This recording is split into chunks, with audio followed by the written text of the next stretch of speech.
There are a lot of fun mechanics in every video game, like building structures, cooking minigames, copies enemies' abilities, and many more. With all of that, there's one game mechanic that are in some games that I really enjoy, and honestly it makes the game 10 times better. Of course, I'm talking about fishing.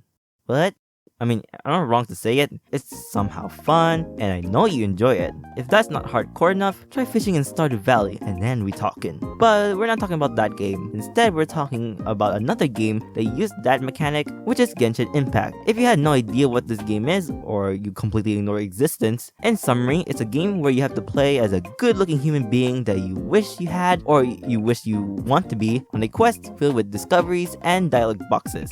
In a specific part of the game progression, you'll get a quest that you can do that unlocks you the ability to fish, which is called Exploding Population. For me, a player that spent probably 4 months of progress into this game, I hadn't done it yet. Well, until now. Please don't ask me why it took me so long to do this. I, get a bit distracted with other stuff. At the start, I started talking to this guy, saying that he is part of the Fishing Association, which I'll say, I didn't know that there was an association for that. He said there is a boom of new fish species, and blah blah blah blah, smart nerdy talk later. He asked me to join in and said it would be fun. And I say, HE double hockey sticks, I'm in. We went to this part of the lake. The fisherman told us to start fishing in an area with a ripple on it. This means that there is a fish in this spot, which doesn't make any logical sense on why they only spawn here, while they have a whole lake they can explore. Anyways, when I started doing this, I was a bit nervous and confused on what to do. Oh shoot, I messed up. Did I got it? Oh. But once I saw this familiar UI, oh, got it. I knew that I'll be a boss in this. Okay, and I got it. Oh, that wasn't that bad. After that first successful fishing, we told the guy that we did it, and he said about these ornamental fish types, which are just the same fish but more difficult to catch. They also put in a little fish bowl and not straight into your backpack, which is good, and it won't make your backpack smell like a fish market. So we went to a different location to catch these ornamental fish. To tell that there are ornamental fish in the water is to look for a glow. So I started fishing in that location and got a bite on the same guppy that I caught before. However, this time is one of those ornamental fishes. Ooh, okay. Oh, this one's a bit too intense. Okay, come on, we can do this. Gosh, this is what I trained for. Come on, come on. I'm such a master fishing in Stardew Valley, and I did it. After I caught that, the quest was basically done. I went to the this place to find this trader fisherman who is in this picture, which looks like a mugshot. I asked him what he was selling, and I saw this pond. In this game, you can own a house that can be fully decorated with furniture and decor in a different dimension inside a random old teapot. Yes, this game is that deep. This pond here is one of those items you can put in your house. The fisherman doesn't accept cash, however, but it takes guppies as currency. It costs around 10 of these red fish to buy it. Currently, I only have 2 of them. So I went on my own fishing journey to get those tiny red goldfish. I throw my hook to catch those red aquatic creatures in every body of water I see. It was honestly epic.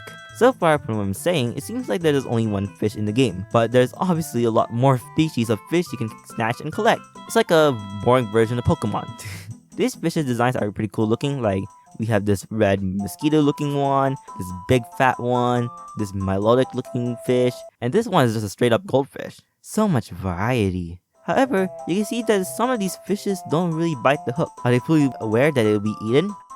Nope, they are still dumb fishes, but they are very picky eaters because you need a specific type of bait to catch them. Otherwise, they'll just ignore like a 1-star meal. Well, back to the pond quest, I expected that this little quest would be, short, but oh boy, this took me like 40 minutes to do this. Like, these fishing spots are so specific, like I have to look it up on like Google, like how I know that these fishes are habiting in a tiny pond in a freaking giant layer. Also, from what I experienced, the fishes that you catch don't really spawn back. They either respawn really slowly or they don't respawn back, and I just took all the fishes habiting that water. Oh, I guess they don't come back. Anyways, I traded my 10 fish to buy the pond, which I'm really excited for it for some reason. I went and spawned my pot. We teleported to my house to put the pond. I was confused at first on why I don't see it. Like, I bought it, right? But I was being a complete idiot that the guy gave me a recipe to make it. Which I get it, cause how can I fit a big fat pond into my bag? So I read the recipe. Wait, did I have to craft it? I didn't know how to craft furniture in this game. Like, it took me like a while to find it out, so I asked my reliable wiki, which was my sister, to tell me how to craft it. Anyways, apparently I have to talk to this bird, which he's the one who can make me the pond. Then I realized even though this bird can float on a magical cloud, he can't magically make the pond in a snap. Like, he takes his time making this, and I have to wait freaking 15 hours to make it. Really? I mean, it's somewhat realistic. It's probably a struggle to use a hammer using your wings. While I was looking on ways to make this crafting process go quickly, there was this trust rank, which is... honestly, no clue what this does, and I'm too lazy to care to look it up. Anyways, I was rank 1 apparently, and there was like a little gift section, and it gave me like a bottle. I gave it to the bird, and instantly, the pond is done. Oh, well, that was oddly convenient. After that, I put the pond right next to my house, and honestly, from all the time and effort to get this, I'll say it's worth it. Dang, it's so pretty. I can now finally put my first ornamental fish here, and just look at it. Look at that, that's so cool. They're so gorgeous. I love that. It's honestly just a giant aquarium.